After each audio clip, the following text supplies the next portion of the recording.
Good morning. Good morning. Good morning, Anne. Yes, thank you so much for taking the time to join us on the Power Morning Drive Show. Salimia wa Kenya. Good morning, Kenyans. I hope you're okay. Yes, Looking forward to the conversation. sure. Right. Okay, let's just get right into it because I understand that you have to go, you have other engagements, but for now, the Sharon Otieno case judgment was given out by Justice Cecilia. FIDA has been part of this journey in this case for the time that it has been, which is 8 years now. What are the initial reactions from the FIDA team there? A big win, I think. Yeah. Yeah. Thank you. Let me introduce myself. My name is Leticia Mwavishi. I Yes. currently work at the Federation of Women Lawyers as a policy and advocacy advocate. Mhm. I'm also a gender justice expert and I'm also a feminist. Mhm. And of course, to engage with the question that you just asked, definitely, yeah, it was just almost a week since the judgment was delivered. Yeah. And of course, from us, we were representing the victim's family. So, of course, Mhm. help them to process the justice that, of course, they were looking for their daughter at the time. So, Mhm. definitely, when the judgment was delivered, it was a mixed reaction of course, shock. And of course, we were elevated because finally the matter had come to its conclusion. Because this matter has been ongoing since 2018, as it was mentioned, and then now to have judgment 8 years later, truly, I think it was just a relief to just have that sigh of relief that finally it is done, and justice as to what from our side was accorded to both the victim, the deceased, and the victim's family. So it was a moment of excitement to first receive it, because this judgment is supposed to actually they have been delivered in May, but of course, due to some circumstances, it was now pushed to July. So it was now another few months to, of course, wait for it to be delivered. So for us to have that judgment at that date, first was just to say we are done. And then now, of course, now see now how now to translate that judgment to, of course, to ensure the family understands in aspects of it being justice for them. So Yeah. yes, so that was the reaction that we had at that time. Mm. Yes, yes. This definitely is a case of femicide for sure. And I wonder what you can contextualize for us in terms of understanding it from a gender justice lens. There has been a lot of conversations about femicide in this country, but then again, more complexities enter the room when we have such a high profile case. Yeah, but then it doesn't necessarily mean that it's not a femicide case. So what can you tell us in terms of understanding the complexities from a gender justice and a femicide lens to this Mhm. case? Yeah. Yeah, sure. Because I remember even when the case started, at that time, we were witnessing a lot of media reporting on women being killed, and being found in undignified spaces, where, of course, now even women rights organizations, human rights defenders had come out to, of course, now demand for some sort of accountability at that stage. So at that time, even femicide was now being pronounced, and civil societies were coming out to say that this is a femicide Mhm. case.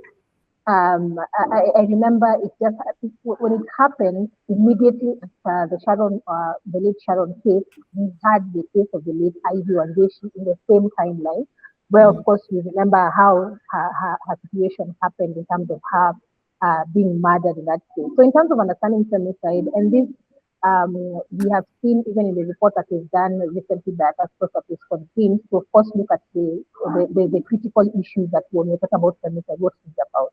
Mhm. So from the definition, definitely we do have that understanding that it is the gendered killing of women and girls because of their gender. And it's very important for us to have to dissect in terms of understanding when you mean that they're being killed because of their gender. Mhm. It's because of the societal understanding of how gender has been translated to see that women are supposed to be subservient, and then men are supposed to be like providers, protectors. So they have that power and they have that control to dominate, of course, now the weakest link, if I may put it that way.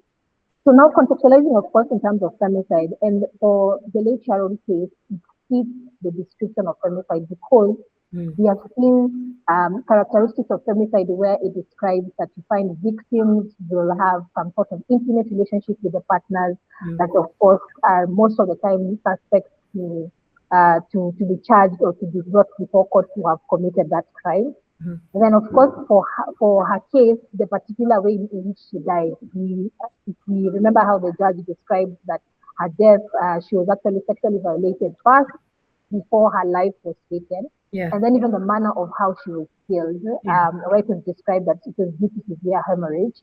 So the person had to target, of course, because they were aware that she was expectant. So even the manner of death describes on how it was gendered, because definitely the person might have or might have not known by stabbing her, of course, to that part, it will, of course, maybe lead to severe bleeding. And then the aspect of where she was found also played a role, because you remember also when they were describing the first, I think it was the first prosecution witness, who Yeah. was the person who was able to identify or rather to spot her where she was dumped. That also falls in part and place in some of the characteristics of femicide when we describe it. And of course, other things play into play when it comes to femicide. But both alone, they tick that box of identifying that it's indeed classified as a femicide case. Mhm. And from even the way it has been described in terms of just understanding that justice and the context that we are right now, we are seeing that, of course, a lot of women and girls being found in undignified places. The situation, the background of their killing definitely has to have some sort of intimate relations, intimate partners, situations that, of course, now went up to the end now, but now it leads to, of course, them being found in the situation that they are. So in that context, then at least now we can understand why then we classify femicide to, of course, be recognized as a crime, why we have to have a discussion that femicide is a crisis, it's affecting women and girls, and they need, of course, to have a response that now analyzes those issues. Because, and one thing that, of course, now femicide is not something that just starts. It has to have a background, because also Yeah. most of the cases when we talk about femicide, there has to be that aspect of violence against women. There has to be some symptoms of violence. It can be physical, it can be emotional. Like in the case of the late Sharon, where the judge was able to describe her situation at that time, can be classified as psychological violence. She was not experiencing any physical. She was not that was not presented, but at the time, what was presented, where she was being pressured to terminate the pregnancy, she was being left alone to, of course, now figure out life with the circumstances that she was at that moment. So it can really be classified as psychological or emotional violence that she was experiencing at the time before Yeah. now had death. Yeah. Yeah. What does this outcome mean in terms of the setting the precedents for litigating femicide cases in the country? Because on one hand, and you'll tell us, does the law provide premise for femicide in itself? Is it criminalized in Kenyan law? At the moment, no, because, and I think it's the development and the report that, of course, came out was now the foundation to, of course, now have an opportunity to have discussions around having femicide as a standalone, or it can be integrated into the existing law. Because right now, what is happening, even from the police unit, from the investigation up to the prosecutions, up to the court, it's still being seen as murder, because you have murder within our law. So the advocacy has been around now, of course, now putting the gender picture into it, because it's not just an ordinary murder, because you can't compare a murder that happens, for example, if it's planned because of revenge, because of a commercial aspect of it, to what now is happening when we're talking about femicide. Because now femicide, it is targeted, it is gender motivated, and even the manner of how, like those characteristics have been identified. There has to be intimate partner, there has to be violence, there is the man of the death, and stuff like that. So it's more of a conversation of building on whether to see if having a standalone would be a more reactive response to it. But of course, it's something that definitely needs to be in place, because even in terms of data collection, how now do we even classify that this crime needs, of course, to have this effective response? But it is right now, what we can say in terms of what this case has ignited is definitely to look at it in terms of even how justice is delivered. Yeah. And what I can put into, it's the same case when you saw the case of the late Ivy Wanyoike. It happened in a span of 4 years. And this one, it happened in a span of 8 years. And remember, both of them, actually, the late Sharon case was the first one, and then now the late Ivy case now followed. But we see in terms of the justice system, it now informs us in terms of how now the justice system looks and how it defines how victims can be able to have hope in the justice system. So one, you can look at it in a way that it has ignited hope for victims who may have not been reached that stage of femicide, but it gives them that hope to see that indeed that the law is on their side and it can respond to protect them and to put measures that can at least support them in their journey of justice. But on the other side, it also now identifies the system gaps that we have in terms of case delays, the long delays of delivering judgment, the processes it takes, and what now the impact it has either to the accused persons, to the victims, to the court, to the prosecution, and to the society at large. So yeah, I think that is what now the case has ignited in terms of conversation. Yeah. And in terms of this is a case, I wonder, how does this case expose systemic vulnerabilities that women continue to face, especially when power dynamics are involved? One of the things, of course, definitely is what, even from an organization point of view, we have seen in terms of how victims tend to view if whether justice can really be achieved. Because, like you see, this is a matter that was quote unquote high profile because it had a sitting governor at the time, they had access to lawyers, money. So money was there. So you could have expected, of course, for it to either be faster, for it to be seamless, and of course, some sort of positiveness out of it. But it definitely identifies one of the things that we have been advocating for, and which actually even ignited the aspect of having a gender justice court to respond to some of these issues. Because one of the things is sometimes the victims justice delayed is to them justice denied.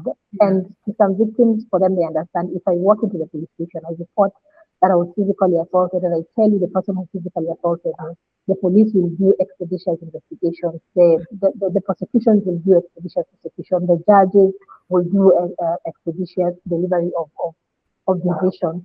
But in this case, definitely it demonstrated that despite all that being in place, we still have those challenges in terms of how courts are being managed. And one particular thing, like for this case, it had two judges who listened to it, because when it started, it had a judge who had now been elevated to the Court of Appeal. So when she left, at that time, I think 20 about witnesses had already been heard. And then now when the new judge comes in, you see now she had to familiarize herself with the case. She had to familiarize with those witnesses who have testified. She had to ground herself so that at least now, even in delivering justice, it's somehow impartial and balanced. So a lot of those things definitely have an impact in terms of highlighting how the system works. It doesn't foresee, for example, if a judge is transferred, if a judge passes on, if a judge retires, how now do we fill that gap? And then in terms of also just supporting victims. And luckily for this case, FIGA came through, of course, for the family to work with them, to give them that psychosocial support, which at times we don't see in so many cases where, of course, the state, once the Office of the Director of Family Prosecution steps in some cases, it's assumed that they represent the victim's interest to the fullest. So if you don't, of course, find a proactive prosecutor, they might not factor in the aspect of psychosocial support, because you see, like for this case, every year it's reminded that family that your daughter has died, that your daughter was killed, that your daughter, you're finding justice for your daughter. So every year, every month it was being mentioned, every month it was being heard, every day it was given a further date, every day they come, they're told the judge not. It was a reminder, it was more of like a trauma to them. So definitely it highlights in terms of just managing the victim's expectations when a process takes that long, which of course sometimes it's not really provided upward from this stage. So those are some of of course, the system challenges that we definitely see. Of course, we are hoping out of this case and throughout the engagement can be reformed to ensure that, of course, when looking at gender justice, both from the accused persons to the state, to the victim, and all the victim's family, it is centered to cater for every person's needs. Yeah. In response to reforming the justice system, I do think that feminist approaches to justice and the rule of law should be one of the ways that we are look into. Is this something that would be palatable? Are there conversations happening within the legal system Yeah, to, leverage on feminist approaches to justice? definitely. And one thing I can say, uh, I think yesterday or sometime this week, the National Council on Administration of Justice have just launched a guideline Mhm. that is people-centered justice. And what, of course, that means is that it centers the needs of the people on how best to effectively provide justice. So, in the concept of course, on GBV, and this is where, of course, feminist principles are advocating to have principles such as dignity, safety, non-discrimination, inclusive participatory of the victim. Like the victim has to drive that form of justice. This context. So definitely, this is a conversation that, of course, even from the CSO, we are trying to highlight how justice needs to be centered in a way that the victim is not just seen as a participant, but they have that meaningful engagement. They're involved. They share their concerns. They're able to be supported. If they need psychosocial support, they're able to be provided. If they need, let's say, to understand the process, we have access to victims, to lawyers who can support them in that. So Mm. definitely, yes, this is something that even from this guideline, we are hoping that it can translate now to, of course, actionable things that Mhm. when a person interacts with the justice system, whether it's at the police station, whether it's the court, whether it's the prosecution, whether it's at the hospital, their needs are centered and the aspects of dignity, safety, confidentiality, data privacy are able to be enforced to ensure that they're not just seen as a passenger in this wheel of justice, but they are Mhm. seen as being the driver, they're being seen as the conductor, they're being seen as the passenger, they're being seen even as the bus Mhm. in this whole conversation. So yeah, definitely it's something that even from our point of view, we try of course to negotiate when policies are being put in place to of course center that trauma-informed care, to center that trauma-centered care that of course now doesn't just produce justice in a homogeneous way, but it's multi-sector and it's multi-layered to ensure that of course it transforms a victim. Because at the end of the day, what the justice system looks at is that social transformation. So if Mm. someone walks into the court, yes, you've charged this person. How now does it translate into the society looking at it like we can depend on these systems, we can depend on these institutions, we can depend on the law in such a way. So yeah, definitely it's something that is on the pipeline and we look forward to of course support organizations that spearhead this Yeah. initiative. Yeah. There's a question that I had asked earlier to the counsel of Sharon Otieno's case, which is the question of justice, and when we have such a case, somebody has been murdered.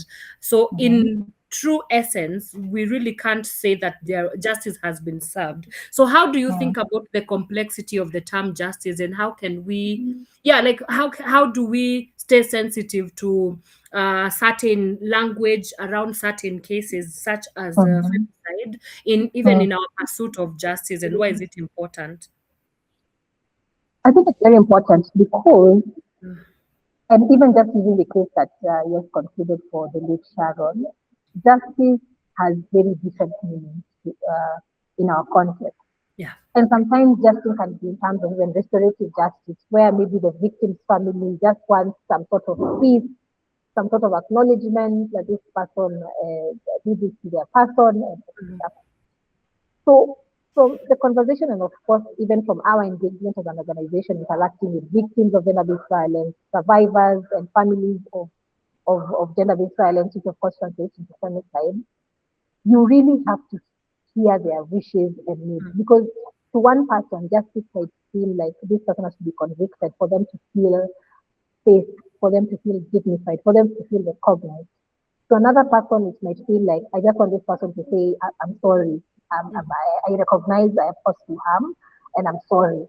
To another person, it might be, I want just compensation. I incurred this type of harm. Let's say it's psychological. I just want to be supported through therapy. I want to be supported through hospital visits. To some, it might totally even mean I don't even want to engage. That person did it. It's okay. I've forgiven them. I don't even want to know them, but I have moved on. So when you're looking at, of course, in terms of what justice, and from our approach, how we have been using as media, in just having that survivor-centered and trauma-informed care when applying justice, to ensure that the person informs us, because then we can give them information. We can tell them, oh, what has happened to you? Let's say it's a victim of GBV that has not, of course, been femicide. You, of course, tell them you can report to the police, you can seek protection order, you can go to court, this person can be arrested, you can get, these are the remedies that you can get. In a case where, of course, maybe the family has lost someone in the case of GBV, then that can definitely, the state has responsibility. But still, as advocates, of course, in such a scope, definitely you also have to give them just information. What does it look like in terms of the law responding to this issue? What are the timelines? What are the expectations? So you try to manage, but at the end of it all is for you to, of course, just provide information, but guide that person to make a decision that is same for them and respecting it. Because at times, and I remember even sometimes when you litigate cases around violence or sexual violence, at times victims will just tell you, I just want compensation of this amount of money. You can have your biasness, but that is what the victim, the survivor, they want, of course, for them to feel that they have been dignified, that the law has seen them. So it's a conversation that, of course, we are seeing, and like I've mentioned, there's a guidance which has just been launched by the National Council on Administration of Justice. I think it was just yesterday or around this week.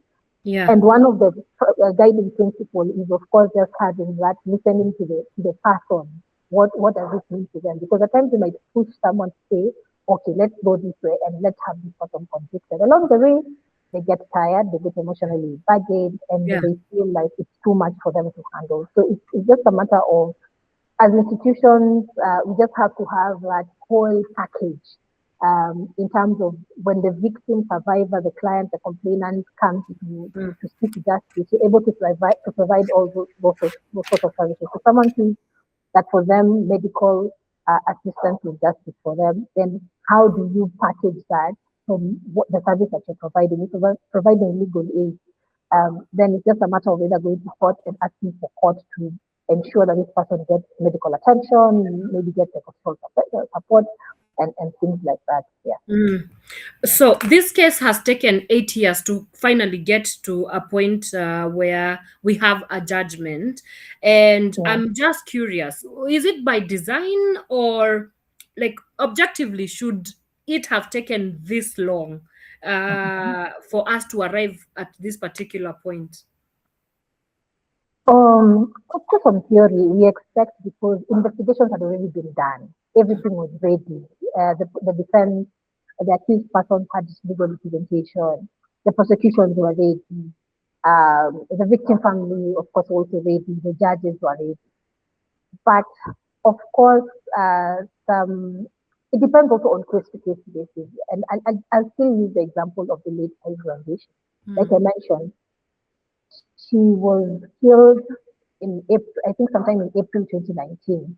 We had the judgment in her case, I think in June 2023, thereabout. That's 4 years. That one, of course, is given, it's somehow reasonable, because looking at the magnitude of the case and how it looks like. So it really depends on a case-to-case basis, because I think for the late Ivy, I think it had like 25 witnesses, if I'm not wrong. And this one for the late Sharon, it has 42 witnesses.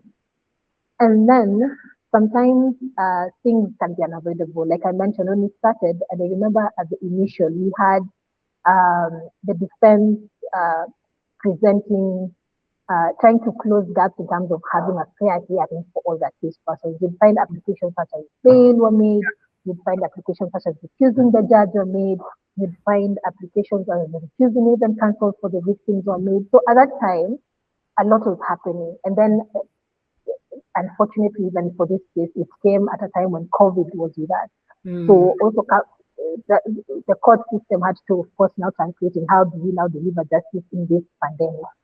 So in reality, of course, for the expectations and what even victims expect of justice should take is minimum. It shouldn't like go beyond like a year or even 2 years. But it depends on case. Every case has its unique circumstances. And for this one, definitely it had unique circumstances, it had its unique interest. And yes, so most cases it depends.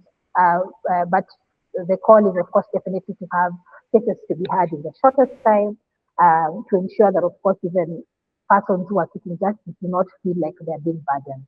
Yeah. FIDA has definitely facilitated this case in the way that it has been, and I'm very curious to hear from you. So, for the role of organizations such as FIDA, in mitigating and litigating these cases of femicide and gender-based violence, but also the broader conversation being what happens to those that do not perhaps have the access to a feeder, for instance. How can people get help? Yes. I think it's very important. And this one, especially when we had now the Victim Protection Act, which of course from Article 50 was the foundation of now understanding the aspect, the importance of having legal aid to support victims, support victims, families, and any persons who want to access justice. Because you see, like for our role, we are working with the victim's family in terms of giving them that psychosocial support, trying to, of course, break down some of the legal conversations, trying to, of course, make them understand how it has been given a mention before, does that look like? It has been given a hearing before, does that look like? It has been given this, what do we need to prepare? So we were able at least to work with them to understand the legal justice in a manner that made them feel like they're comfortable, they're not being dragged around, they're not being taken circle and circle, which was very important. And towards the end, we saw the impact to it because even when the judgment was being delivered, I remember the first time we were engaging with the late Sharon's mother and the family. They were completely out of it. You could actually feel that they were in pain. You could actually see it in their faces. But 8 years later, you could see it was like some sort of relief. We were actually then expecting they were going to cry, they were going to shout, they were going to scream when the judgment was read, of course, in their favor. But that was not the case. And I think this one we can attribute to, of course, the mental, psychosocial support that have been given all through that time, which, of course, organizations come to play, like I mentioned.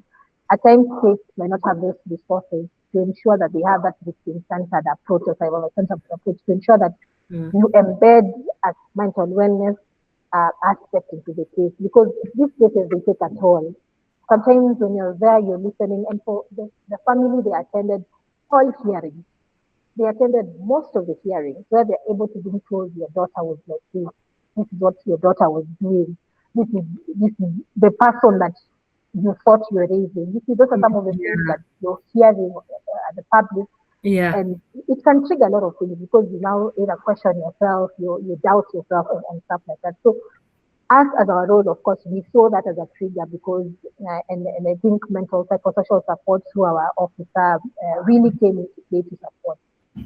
For persons, of course, who cannot access, definitely, it then definitely redefines justice for them. Because if you don't have someone who's working with you to help you understand the process, to help you understand the system, you would feel frustrated. So you can imagine if you don't have, like, let's say, like a pro bono lawyer, if you don't even have an organization that is well equipped with the legal service to explain to you that if you go to the police station, it will take 10 days. If you go to the hospital, it will take 50 days. If you go to the court, it will take years. To some, that person, and if they're not given like a proper explanation, they will be frustrated with the system, and definitely you will see now a lot of those cases will not even make it to court. A lot of those cases will not be reported because someone will have that past trauma to say, I went through this process, no one was explaining to me anything, no one was telling me anything, no one was giving me that moral support, no one was looking at my mental health, so I gave up. So those are some of the things that I think you can highlight. Yeah. For obvious reasons, this case definitely attracted a lot of public and media interest, and I wonder, does public scrutiny undermine due process, or in some cases, does it facilitate the pursuit? Does it help the pursuit of justice? Again, it depends on case to case basis.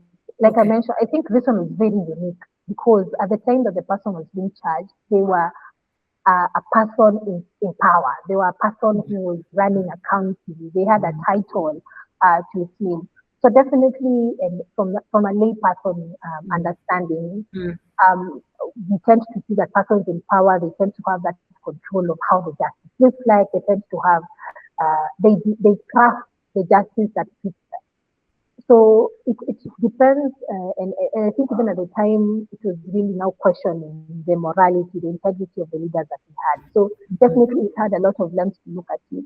So it really depends on a case-to-case basis. But for this one in particular, it definitely had that a lot of inquiry whether justice was going to be accorded. People were really having doubts, oh no, this is a person in power.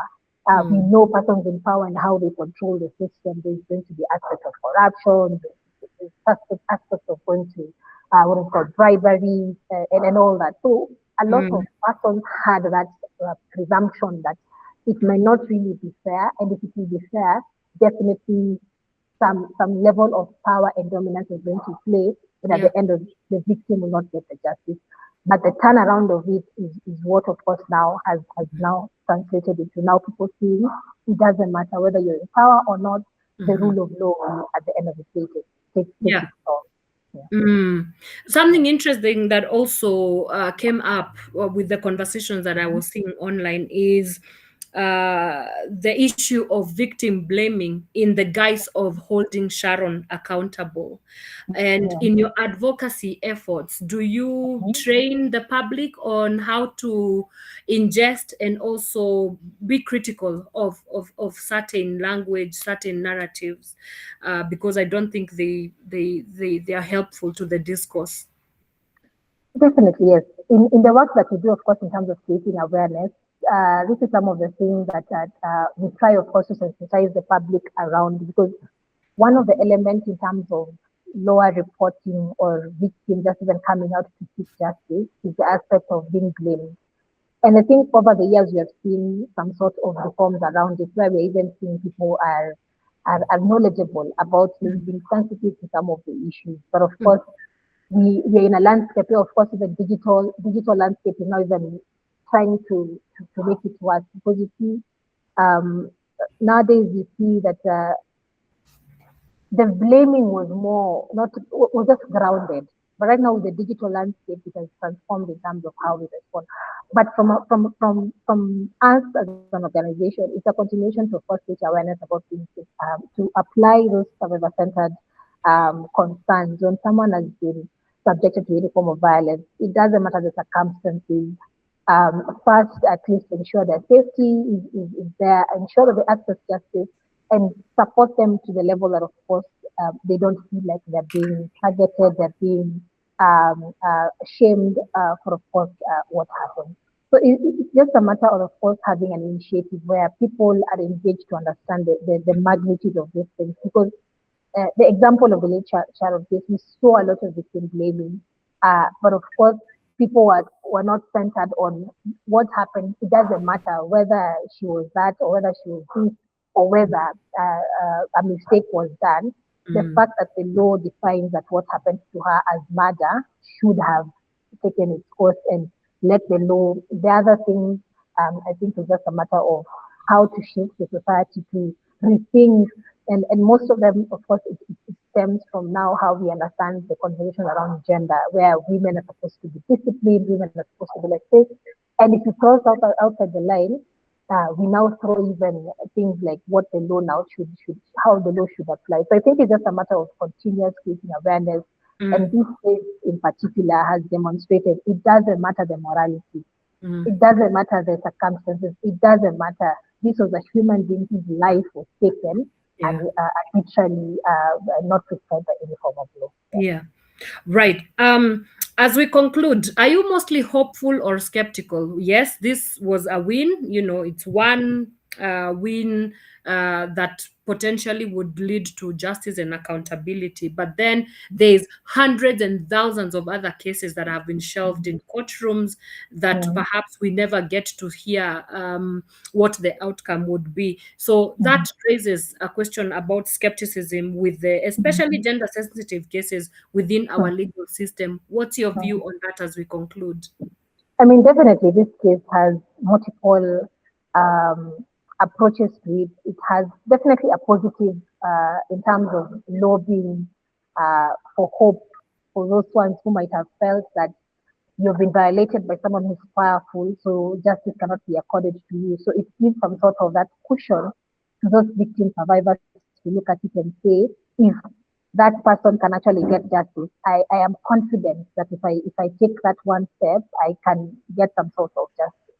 But of course, then definitely looking at it on the flip side, it just looks at also how it translates to the society, because if this judgment is not broken down for people to understand, it goes beyond the late Sharon. Definitely justice was accorded to her, but how now do we translate our systems? How now do we translate these systems that we want the people to respond to?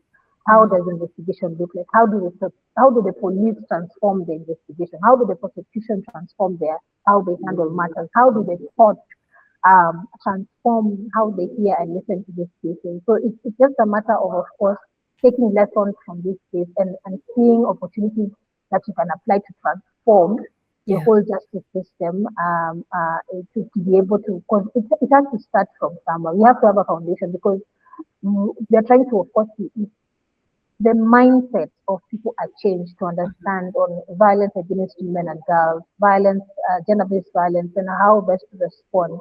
We can start from there and seeing that you don't have to wait for someone to, of course, lose their life for us to not see that it's a crisis, but you can start from prevention, giving people information, creating awareness. If you spot someone is in some sort of danger, how can you support them to access services in offices, in departments, institutions that can, of course, respond to their issues? So I think it's just a matter of first appreciating what the government has done in terms of just creating hope. I don't think we can't take it for granted because, and I'm sure to many young girls, young women who have undergone all sorts of gender-based violence, it has given them that hope. But I think beside that hope, you have to translate what that hope means for them by ensuring we have systems that are responsive and they are better to support them when they come out. Yeah. Wow. Have you been satisfied by the media coverage of this? Because as it is, we tend to be very sensational, especially in the media, where one case comes and then we move on to the next big headline. And I think that also undermines the magnitude of such cases. I mean, yes, the media definitely has played a role. Like I mentioned even at the beginning, this is of femicide. To be honest, they were happening and the way they were being reported. And over the years, we've seen that gender sensitive reporting has actually taken place in terms of media persons are able to, of course, be sensitive in how they report these issues. But definitely, they have played a role to paint a picture into how this thing is a crisis and how, of course, we need to teach it as a crisis. But of course, elements of course, how to dignify the system. Because I remember even that day when the case came, you see, it's practical to, of course, have the family digest because this is news that they might not have really expect. But of course, you could see that there was that what is called demand of having interviews to get their gray. I don't know if I say gray or their immediate reaction, but we really also can't just try to, of course, shift them. But definitely, media advocacy has really played an important role to create awareness, to give the historical background, to give that picture for people to really understand. And it's definitely, and even what is happening right now, I'm sure that people, of course, are listening to just try and understand what does it mean for this case. And through the media, it's helping at least to break down to understand those concepts that we are talking about. Okay. Finally, how do people get in touch with FIDA in case they need the legal aid, Yes. So FIDA, we currently have 3 offices. We have the Nairobi office, which serves, of course, the Nairobi region, Kiambu region, and partly the Eastern Province. And then we have our Kisumu office, which is based in Kisumu, but you can still go to our website. It serves the Western and Nyanza Province counties. And then we have the coastal region, which of course serves the coast counties. But our numbers are 0800 720 501. FIDA Kenya is currently organizing a walk that is scheduled on 27th August. And this walk is just call for course people to come out to really support the work that we do in terms of responding to GBV. So I'll be able to share the poster with you. You can engage with your listeners and they can support in any way. And it's just a call of action for us to really embrace our prevention and response mechanism and to just call on the society to really look at this thing as an issue because and how we look at it, when one woman is killed, when one girl is killed, it affects the society in different ways. So it's just a matter of us to have that unity, to call our supportive system, and to support, of course, the victims, survivors who have undergone GBV by ensuring that FIDA is well funded to respond to some of these issues. And we continue to support more families like the late Sharon's family, how we've been supporting. So it's a work that we're welcoming everyone. It's going to take place on Saturday, that is 27th August. So look out for that poster and we welcome everyone to participate. Sure. Parting shot. Your closing remarks? What I can say is that the fight to GBV is not something that you can do alone. It's not a woman's issue. It's a society issue that all of us need to center ourselves in how you respond, in your capacity as a man, in your capacity as a boy, in your capacity as a girl, in your capacity as a law enforcer, in your capacity as a judge, in your capacity as a prosecutor, in your capacity as a media person, in your capacity as yourself. Center yourself in a way in what you can make as a difference. So I think from my end, that is my parting shot. And to appreciate our 254 for the opportunity to reflect on this and we look for so many engagements. My name has been Leticia Mwavishi, and thank you. Look out for social media for more engagement in how we respond to GBV. Wow, that's a powerful way to end it. Thank you so much for your time and all the best in, I don't know, perhaps revolutionizing the legal system. We need reforms to gender sensitive rule of law. Asante sana for your insights and for your time. Thank you and have a good morning.